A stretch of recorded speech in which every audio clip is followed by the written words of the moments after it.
Welcome to the show today. I am your host, Timmy Kick.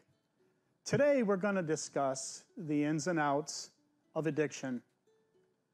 Now, nothing is scripted, nothing's canned, I'm not an actor. I am you. I am exactly where you are right now at one time in my life.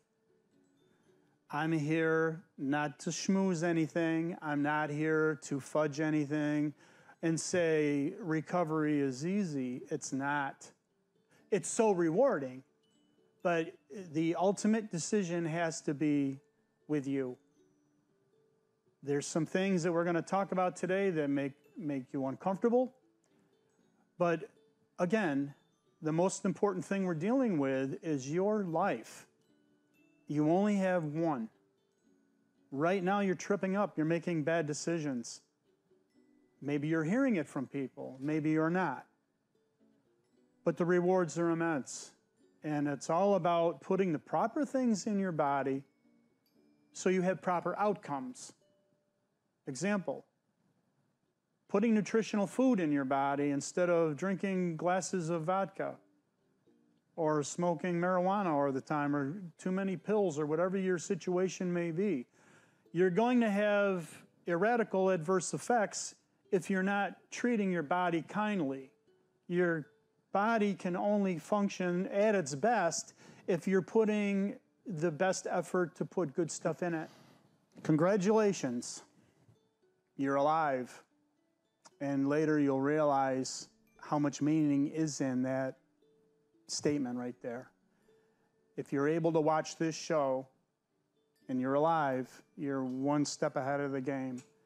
The next huge step you have to realize is you have a problem.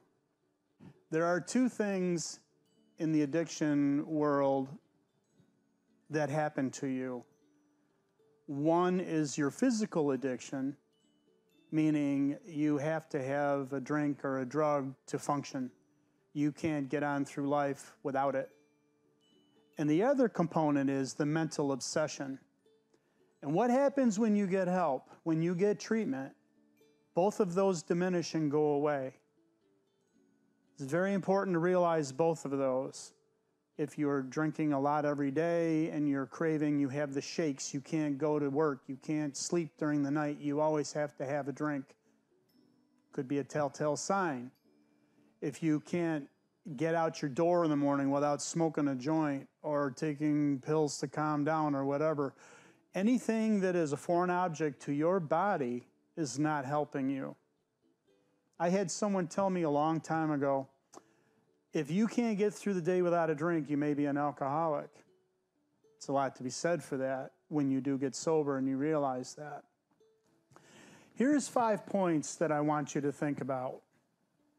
One, most importantly, whatever you're doing, stop. Stop. Secondly, you have to learn before you make any decision to breathe. You need oxygen to breathe. You need to take a deep breath, calm yourself down. So stop, breathe. Third is yield. You need to yield and think about what your next move is going to be. Think about it. Take time to think about it. And then number 5, proceed with your decision making with caution. Let's take a moment to think about exactly the way in the addiction field your mindset is thinking. Picture yourself as a little person in a room with 2 control handles. Okay, you're inside your brain. You're right in here. Okay?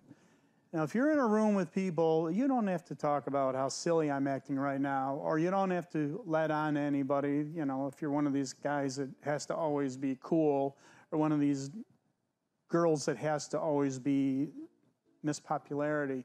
I'm only talking to right in here. I want you to open your ears and just think about what I'm trying to say to you. You got a little person in this control right in here in your head. That person is in control of this whole body. You're like a tiny little person in a huge robot every day of your life. You're making the decisions for the rest of your body. Now, if you're confused all the time through the throes of addiction, alcoholism, whatever the case may be. Sleep deprivation can do the same thing. If you don't get any sleep, your body requires so much sleep. Your body requires so much nutrition. When you replace your decision making in your brain with drugs and booze instead of eating nutritional food, that's going to throw an adverse effect in your life. It's very important to learn that you have to replace the drug and the drink with nutrition. That's originally how your body and your brain was designed to function normally. So you're in there running these controls, okay? You're not going to make good decisions behind the controls. It's basically like getting behind the wheel of a car high or drunk.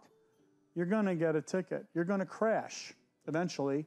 You're going to hurt somebody. You're going to hurt yourself.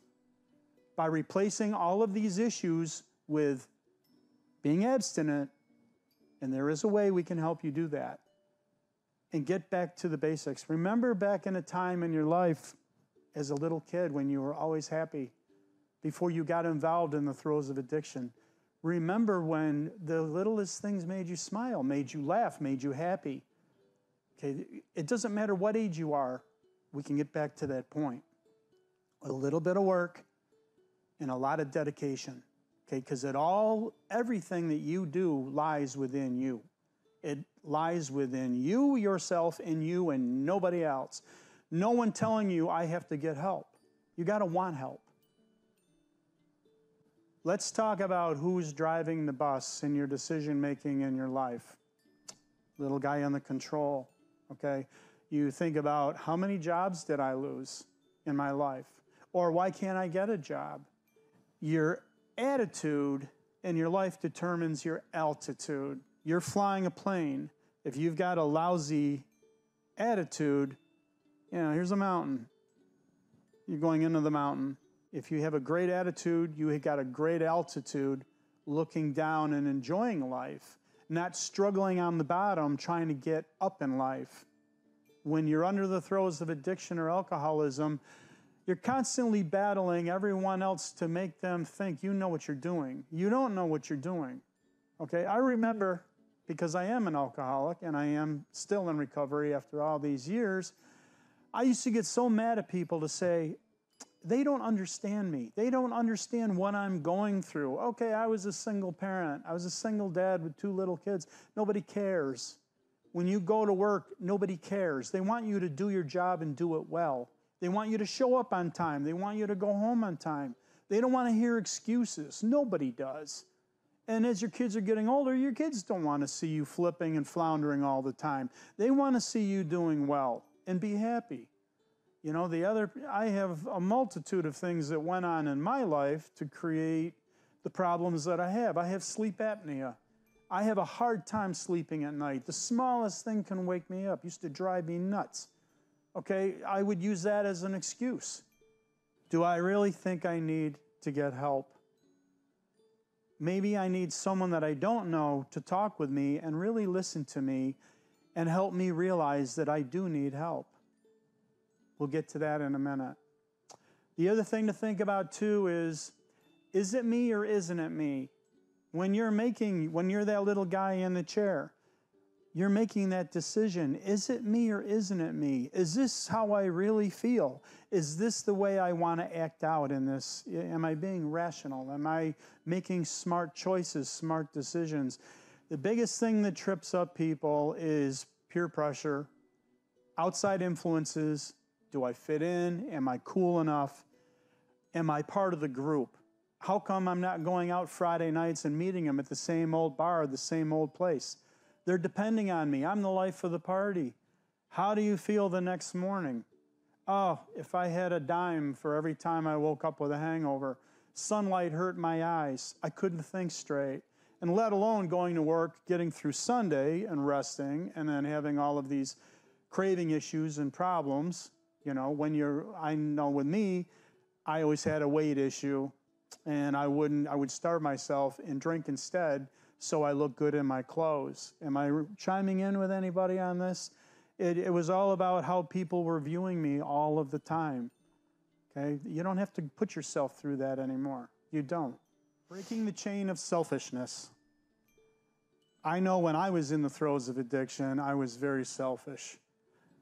Ironically, from the moment I woke up in the morning to the time I kicked off my shoes and went to bed at night, I knew exactly how my day was going to begin and how my day was going to end.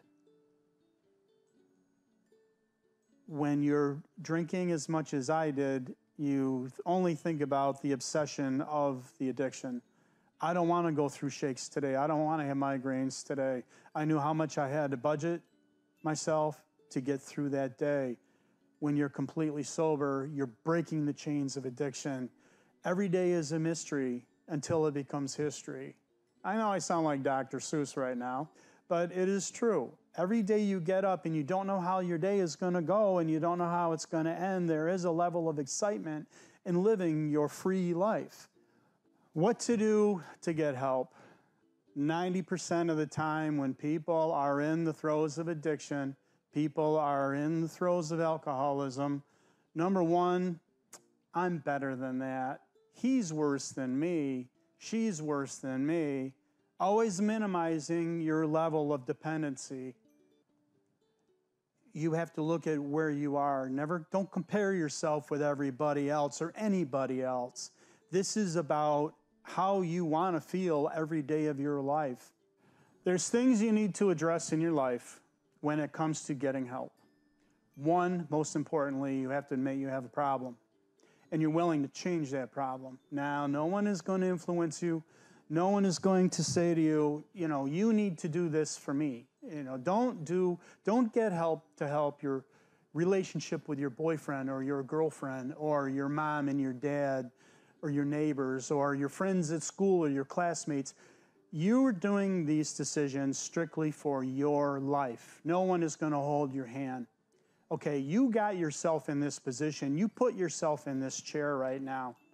Now you got to figure out how to get out of this chair. You want to get back to your old happy self. There's nothing happier than being happy with yourself. Don't do this for someone else's benefit or you're being pressured into doing this. You need to do this strictly for yourself. The rewards, I'll tell you what the rewards are. The rewards are times 10 of what you ever imagined. If you have to give up your car to get rid of your car payments, if you have to give up your apartment for a while and get help, it's worth it times 10.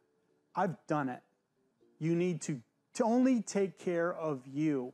When you go into a treatment facility, you're going to be fed. You're going to be taught every day. It's the greatest thing in the world. When I put myself in treatment, I always treated it as a college course. I did, but I do that with everything that I do. I didn't go back to college till I was 58 years old. I graduated with my degree when I was 60. I'm not afraid to reinvent myself. And you shouldn't be either. Don't feel, well, I'm in my 20s and I got to look cool. Any age you are is better than not having an age at all. If you don't do something about your problem, it could spiral. You could end your life. We don't want that. We want you to constantly think about getting back to where you want to be, not sitting where you are complacent and then slowly but surely running down and ruining your life. Remember, in life, there is no dress rehearsal. You only have one shot. You only have one life. And if you give up that opportunity, not only is it going to be bad for the outcome for you, but there's going to be so much sadness and disappointment in people that really, truly love you, people that care about you, people that want to believe in you and want to see you live a highly functional, successful, happy life. And the rewards are tremendous. Being sober, completely sober from addiction, I can't even put into words. It's the greatest feeling in the world. I realized when I decided to get help, there was a lot of things, I've been through it a couple times, that I was doing wrong. I had to realize that everyone in the room getting help is sick. Do not, and I can't emphasize this enough, do not go into rehab situations or help situations looking for a companion. looking for that girlfriend that's getting help just like you and you have something in common with, or that boyfriend. I've seen that happen. It always ends up in destruction.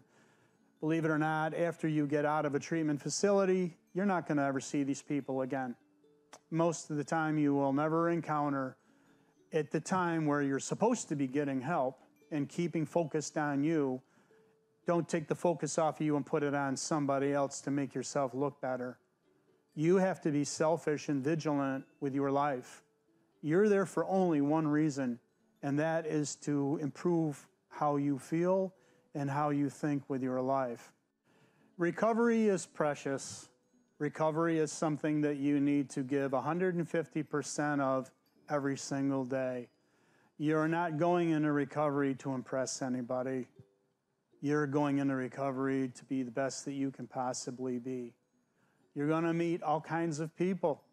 You're going to meet people that totally blow you away, that you look at highly or the other way.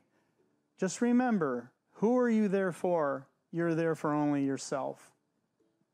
When I went to treatment several times, I learned an awful lot about myself, and I learned a few things from other people.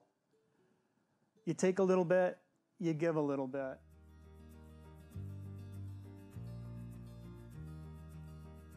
I hope you've enjoyed my personal experience. If you're looking for more information, feel free to call this number. Just give it a try. It's your first big step.